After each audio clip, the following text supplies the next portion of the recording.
Hello everyone, कैसे हो आप सब लोग। मैं एज वेलकम करता हूं आप सभी लोगों को नेक्स्ट जॉब में। तो गाइज, हाल ही में अंतर्राष्ट्रीय ई कचरा दिवस 2022 कब मनाया जाता है। तो गाइज यहाँ पे 14 अक्टूबर लिख लेना, मैंने 13 अक्टूबर लिख दिया गलती से।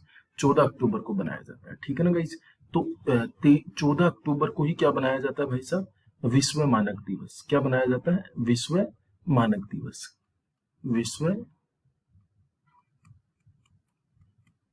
मानक दिवस भी बनाया जाता है, ठीक है। इस बात का भी ध्यान रखना, दो दो बनाए जाते हैं, विश्व मानक दिवस, विश्व मानक दिवस और ई कचरा दिवस।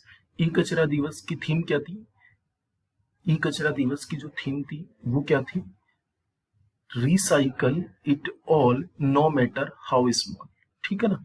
और विश्व मानक की थीम क्या थी, shared vision for a better world, a better world, ठीक है गाइज। इस बात में किसी व्यक्ति को कोई दिक्कत परेशानी नहीं होगी। बहुत सारे दिवस हैं जो हम लोगों ने बनाए हैं, जो मैं आप लोगों को यहाँ पे लिख देता हूँ। जैसे कि आपके पास में मैं इसे तो इरेज कर देता हूँ जिससे आपको दिख जाए सारे के सारे दिवस, ठीक है। यहाँ पे आप लोग देखिएगा, अंतर्राष्ट्रीय वृद्धजन दिवस, राष्ट्रीय स्वैच्छिक दिवस, रक्तदान दिवस, विश्व दिवस और अंतर्राष्ट्रीय कॉफी दिवस, राष्ट्रीय पेंशन दिवस 1 अक्टूबर को। 2 अक्टूबर को international day of non violation, स्वच्छ भारत दिवस। 3 को विश्व पर्यावरण दिवस। 5 को विश्व शिक्षक दिवस। 7 को विश्व कपास दिवस, विश्व मुस्कान दिवस। 8 को विश्व प्रवासी दिवस, भारतीय वायुसेना दिवस, विश्व डाक दिवस। 9 को, 10 को विश्व मानसिक स्वास्थ्य दिवस। 11 को अंतर्राष्ट्रीय बालिका दिवस। 12 को विश्व घटिया दिवस। और 13 अक्टूबर को मैंने कल ही पढ़ाया था, 13 अक्टूबर को मैंने कल ही पढ़ाया था विश्व दृष्टि दिवस, ठीक है ना, विश्व दृष्टि दिवस। तो ये आप सभी लोगों को ध्यान रखने जो इंपॉर्टेंट डेज है, ठीक है। अक्टूबर में बहुत सारे इंपॉर्टेंट डेज आते हैं जिनका आप लोगों को अच्छे से ध्यान रखना है, कोई दिक्कत परेशानी नहीं होनी चाहिए। अब हाल ही में है ना, आपको 12 अक्टूबर को विश्व स्लॉथ बियर दिवस बनाया गया था, वर्ल्ड स्लॉथ बियर दिवस। ये भारत की एक अलग तरीके की प्रजाति है जिसको सेव करने के लिए बनाया गया, जिसको सेव करने के लिए बनाया गया, जिसको सेव करने के लिए बनाया गया, ठीक है ना। 12 अक्टूबर को ये इंपॉर्टेंट क्यों हो जाता है, क्योंकि ये पहली बार बनाया गया 2022 में। और पहली बार 5 अक्टूबर को राष्ट्रीय डॉल्फिन दिवस भी बनाया गया था, नेशनल डॉल्फिन डे भी बनाया गया था, ठीक है। तो ये दोनों आप लोगों की ध्यान रखने योग्य बातें हैं, ये दोनों पहली बार ही बनाए गए थे। उम्मीद है कि इस बात को आप समझ गए होंगे, ठीक है।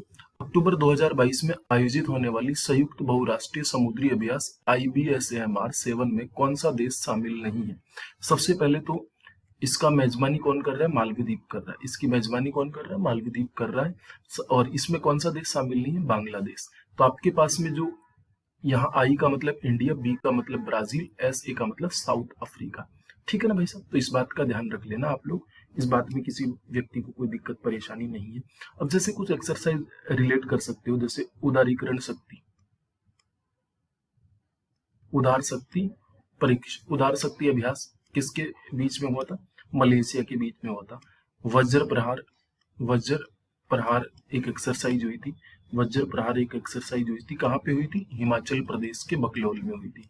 किसके साथ हुई थी, US के साथ हुई थी। दूसरी आपके पास में एक खंजर नाम की अमेरिका के बीच में एक युद्ध अभ्यास भी हुआ था, युद्ध अभ्यास भी हुआ था उत्तराखंड के ओली में, उत्तराखंड के ओली में युद्ध अभ्यास, अमेरिका के साथ वज्र प्रहार और युद्ध अभ्यास। अब एक आप खंजर नाम की, हिमाचल प्रदेश में खंजर नाम की एक एक्सरसाइज हुई थी, किसके बीच में हुई थी, खंजर नाम की एक्सरसाइज कजाकिस्तान के साथ, ठीक है ना, हिमाचल प्रदेश में। और भारत ओमान के साथ भी अल-लाजा एक्सरसाइज हुई थी, भारत ओमान के साथ भी, भारत ओमान के साथ भी अल-लाजा एक्सरसाइज हुई थी राजस्थान में, ठीक है ना। भारत वियतनाम के साथ भी हुई थी, भारत वियतनाम के साथ भी हुई थी। विनबैक्स हरियाणा में, विनबैक्स एक्सरसाइज हुई थी हरियाणा में, ठीक है ना। भारत बांग्लादेश के साथ भी हुई थी भाई साहब, बांग्लादेश में संप्राति, संप्राति, ठीक है ना। तो अब आपके पास में एक इंडियन वो वर्ल्ड एयर इंडेक्स आता है जिसमें भारत की आर्मी कितने नंबर पे रही थी, 3rd नंबर पे रही थी। पहले नंबर पे कौन सी रही थी, US रही थी। दूसरे नंबर पे ये रशिया रही थी और तीसरे नंबर पे इंडिया रही थी, ठीक है। तीसरे नंबर पे मैंने कल चाइना गलत टाइप कर दिया था, रशिया रही थी, ठीक है ना। वो पिछले साल का इंडेक्स था, US, रशिया और इंडिया, ठीक है ना। चलो आगे लिख चलते हैं।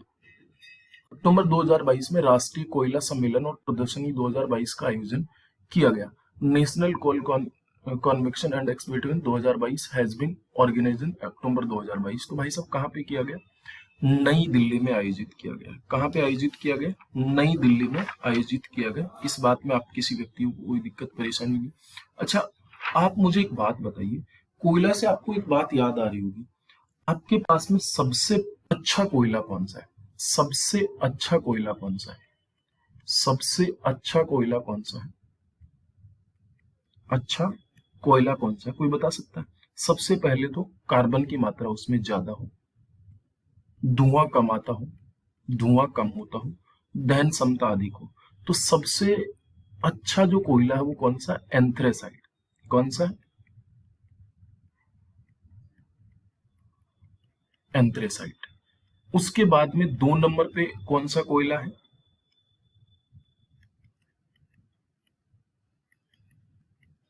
बिटुमिनस। और 3 नंबर पे कौन सा कोयला है जिसकी दहन क्षमता है? लिग्नाइट। लिग्नाइट। और चौथे नंबर पे जो सबसे खराब कोयला है वो कौन सा है भाई साहब? सबसे खराब कोयला,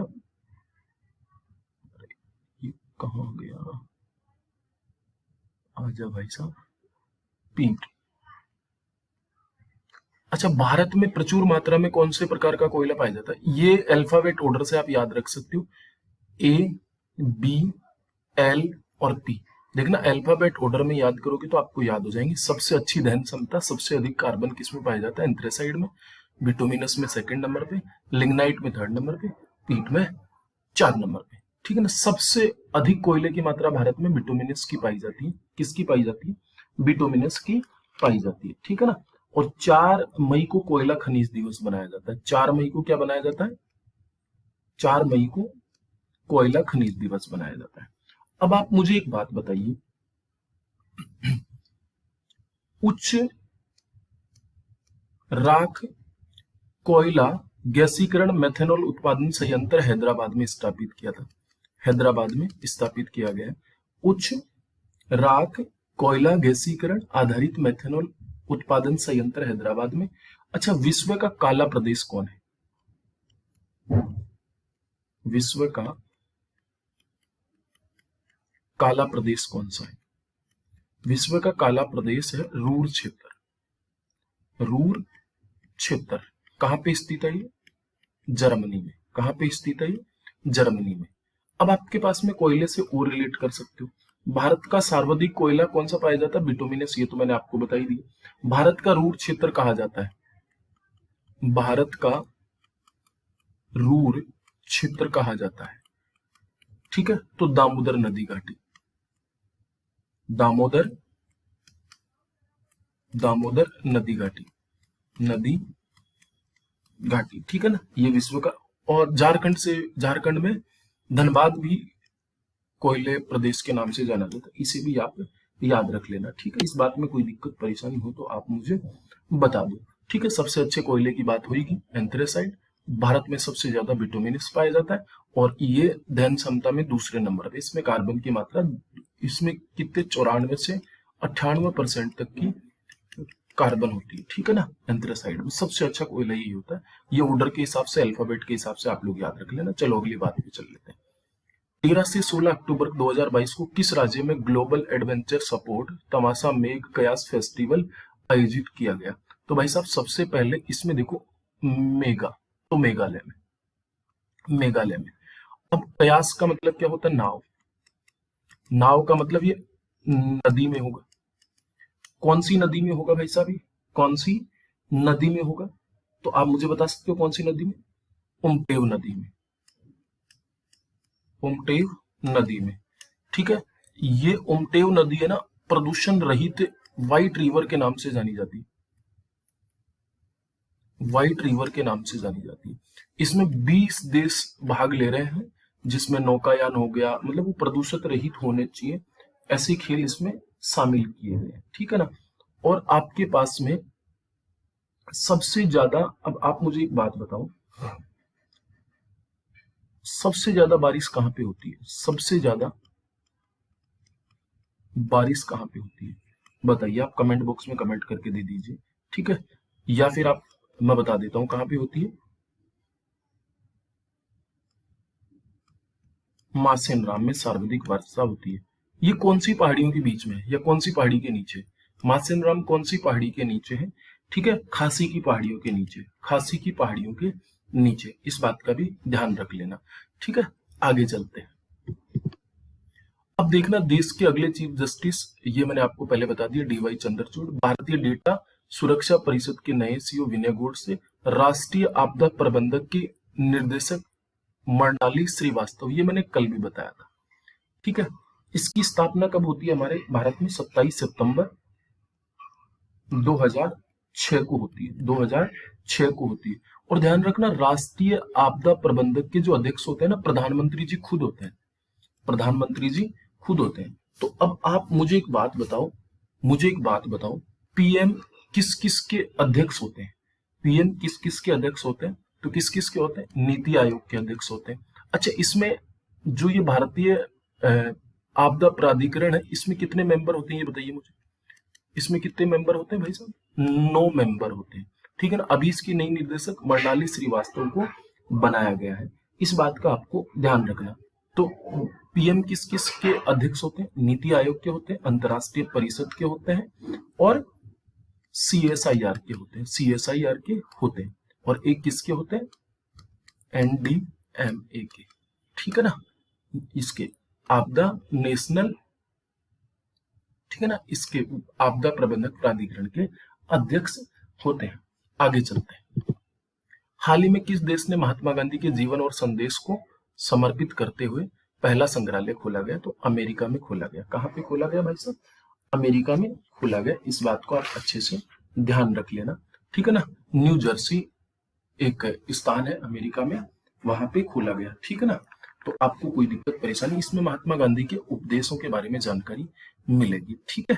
तो अब आप मुझे बताइए, नो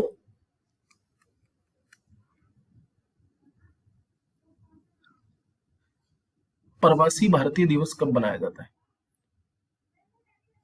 प्रवासी भारतीय भारतीय दिवस कब बनाया जाता है? एनआरआई डे कब बनाया जाता है? एनआरआई डे कब बनाया जाता है, ये आप मुझे बताओ, ये आप मुझे बताओ। कौन कौन बता सकता है भारतीय प्रवासी दिवस कब बनाया जाता है? एनआरआई डे कब बनाया जाता है? और इस बार एनआरआई डे को कौन होस्ट करेगा, ये भी आप कमेंट बॉक्स में बताओ, ठीक है? आगे चलते हैं।